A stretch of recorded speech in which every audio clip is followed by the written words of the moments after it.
Le Seigneur me parla ainsi, par l'évangile de Jean. Lorsqu'ils furent rassasiés, il dit à ses disciples, « Ramassez les morceaux qui restent, afin que rien ne se perde. » Jean 6, 12. Après que le Seigneur Jésus-Christ eut rassasié la foule avec quelques pains et quelques poissons, il dit, « Ramassez les morceaux qui restent, afin que rien ne se perde. » Souvenez-vous qu'il s'agissait ici des fragments qui provenaient de ces quelques pains. Le pain d'orge dont il est ici question était la nourriture des pauvres. Ce n'est qu'en temps de famine qu'on utilise l'orge pour faire du pain. Les fragments qui restaient provenaient donc de ce pain d'orge qui n'a pas de goût. Cependant, le Seigneur dit que même les restes de ce pain d'orge ne devaient pas être laissés là, par terre, et ainsi perdus. Il y avait là plus de 5000 personnes, et tandis qu'on leur distribuait le pain pour les nourrir, il y avait des morceaux qui tombaient à terre. Mais il ne fallait pas les perdre, et selon le commandement du Seigneur, selon son ordre, il fallut rassembler les morceaux qui restaient afin que rien ne soit perdu. Maintenant, la question suivante se pose. Qu'a-t-on fait de ces restes? On ne pouvait pas les laisser là, sinon les oiseaux les auraient mangés. Ils furent donc rassemblés pour un but précis. Une foule importante était avec le Seigneur Jésus à ce moment-là. Ils étaient avec lui depuis 3 jours et 3 nuits. Beaucoup d'entre eux avaient dû quitter leur foyer ou leur travail pour le suivre et entendre son enseignement. Mais lorsqu'ils rentrèrent chez eux, à la maison, ils durent affronter des maris en colère, des épouses en colère, des enfants en colère, des amis ou des voisins en colère. Plusieurs d'entre eux, en rentrant à la maison, durent faire face à des mamans fâchées, à des maris ou des femmes fâchées.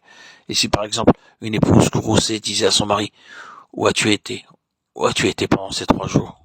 Je t'avais envoyé acheter du mouton, et où as-tu été? » Alors, en guise de réponse, le mari enfonçait simplement un morceau de pain dans la bouche de sa femme, et ce pain avait un goût si délicieux, car bien que provenant d'un pain d'orge, il avait été béni par le Seigneur Jésus-Christ, et avait obtenu alors un goût très agréable. Ainsi, de cette manière, rien ne fut gaspillé. Notre corps est le temple du Seigneur Jésus, et de même, notre argent et notre énergie lui appartiennent. Le Seigneur veut que tout ce que nous avons, et dans tout ce que nous faisons, nous portions beaucoup de fruits pour lui. C'est pour cette raison et dans ce but que nous devons apprendre à discerner, à découvrir le secret de la connaissance de la volonté de Dieu pour chaque jour et pour chaque détail. Dans la période de l'Ancien Testament, Israël avait le privilège de s'approcher du souverain sacrificateur à tout moment pour le consulter et recevoir la connaissance de la volonté de Dieu pour n'importe quel besoin. Il y avait aussi dans cette période de l'Ancienne Alliance le souverain sacrificateur Élie, qui était devenu sourd spirituellement. C'est pourquoi à ce moment-là, le peuple ne savait plus où aller pour trouver la volonté de Dieu. Mais maintenant, nous avons le Seigneur Jésus-Christ qui, lui, ne connaît jamais la défaillance. Il est le Sauveur et le Seigneur immuable. Il est le même hier, aujourd'hui et éternellement. C'est lui qui est désormais notre Urim et notre Tumim. Et nous pouvons nous approcher de lui pour recevoir conseil, direction et connaissance de sa volonté.